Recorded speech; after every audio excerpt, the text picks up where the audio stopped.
सद्गुरु, पराय स्त्री या पुरुष के साथ शारीरिक संबंध बनाना, जिसे व्यभिचार कहते हैं, इसके बारे में आपकी क्या राय है? इसका आध्यात्मिक स्तर पर क्या प्रभाव पड़ता है? If there is no love in your heart, you are anyway an adulteress. अगर आपके दिल में प्यार नहीं है तो आप व्यभिचारी ही हैं। अगर आपने ऐशो आराम के लिए खुद को जीवन के किसी पहलू के हवाले कर दिया है, जरूरी नहीं कि वो आदमी हो या औरत हो, दिल में प्यार के बिना अगर आप खुद को जीवन के किसी पहलू के हवाले कर देते हैं तो आप एक व्यभिचारी हैं, है ना?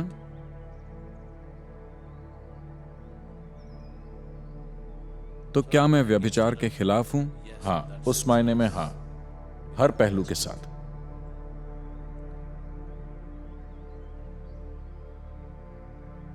लेकिन अगर आप उस बारे में बात कर रहे हैं जिसे समाज व्यभिचार मानता है,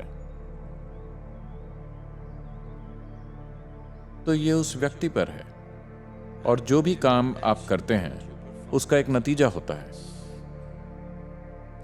लेकिन अधिकतर लोग जब नतीजे सामने आते हैं वो उन नतीजों का सामना करने को तैयार नहीं होते, लेकिन उन नतीजों का सामना किए बगैर ही वो ऐसे हालात चाहते हैं जिनका वो मजा ले सकें।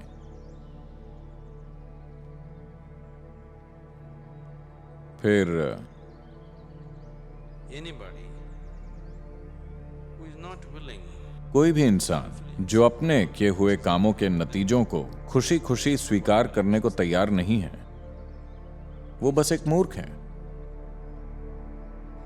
और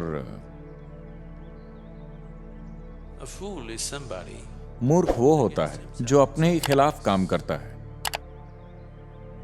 जो अपने ही खिलाफ काम करता है। कोई भी इंसान जो खुद को अपने खिलाफ कर लेता है या कर लेती है, उनके बारे में हम क्या कहें?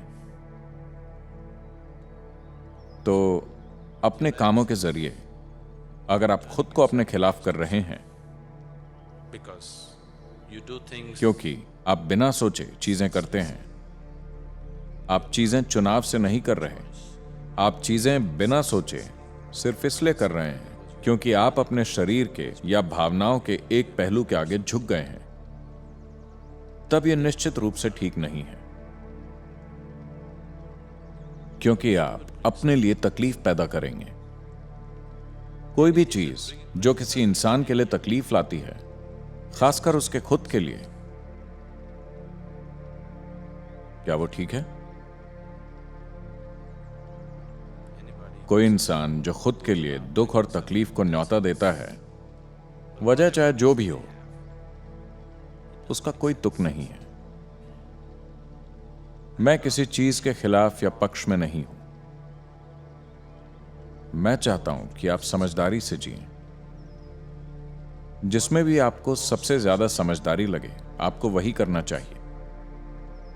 क्या यह गलत है, क्या वो गलत है, मुद्दा यह नहीं है। क्या आप अपना जीवन समझदारी से जी रहे हैं? सवाल बस यही है। or are you a slave of something? या क्या आप किसी चीज के गुलाम हैं और मेरी सहमति लेने की कोशिश कर रहे हैं अपनी किसी बेवकूफी के लिए? नहीं, मैंने न तो किसी काम के लिए मंजूरी दी है और न ही नामंजूरी दी है।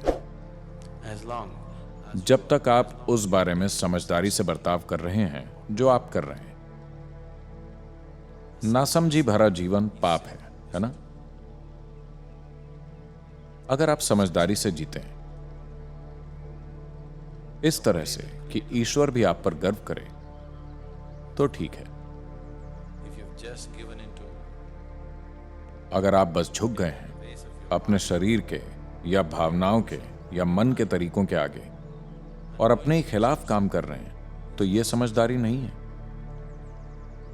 तो ऐसी बेवकूफी, क्या यह गलत है? मैं ये भी नहीं कह रहा हूं कि यह गलत है, यह बस बहुत सीमित और बेवकूफी भरा है। मैंने अपने जीवन में कभी किसी चीज को सही या गलत नहीं कहा है, लेकिन जो भी चीज सीमित या बेवकूफी की हो वो करने लायक नहीं है। तो मैं कहूंगा कि व्यभिचार करने लायक नहीं है। क्या यह सही है या गलत? मैं कौन होता हूं जीवन की किसी चीज के बारे में फैसला करने वाला? मैं जीवन के बारे में फैसले नहीं सुनाता। But it is stupid and limited. लेकिन ये मूर्खतापूर्ण और सीमित है कि आप अपनी खुद की तकलीफ का कारण बने। किसी ऐसी चीज के आगे झुक जाना मूर्खता और नासमझी है, जो आज सब कुछ लगती है और कल आपको बेवकूफ जैसा महसूस कराती है ना? उस चीज के आगे झुक जाना बेवकूफी होगी जो आपको आज सब कुछ लग रही है और वही कल सुबह आपको खुद मूर्ख जैसा महसूस कराए, किसी दूसरे को नहीं। That is a senseless way to live. ये जीने का नासमझी भरा तरीका है। आपको इस तरह से जीना चाहिए, इतनी समझदारी से कि देवताओं को भी आपसे जलन होनी चाहिए। अगर आप इतनी समझदारी दिखाते हैं तब आपके जीवन में कुछ सही या गलत नहीं है। अगर आप में यह समझ नहीं है तो आपके जीवन में हर चीज गलत है।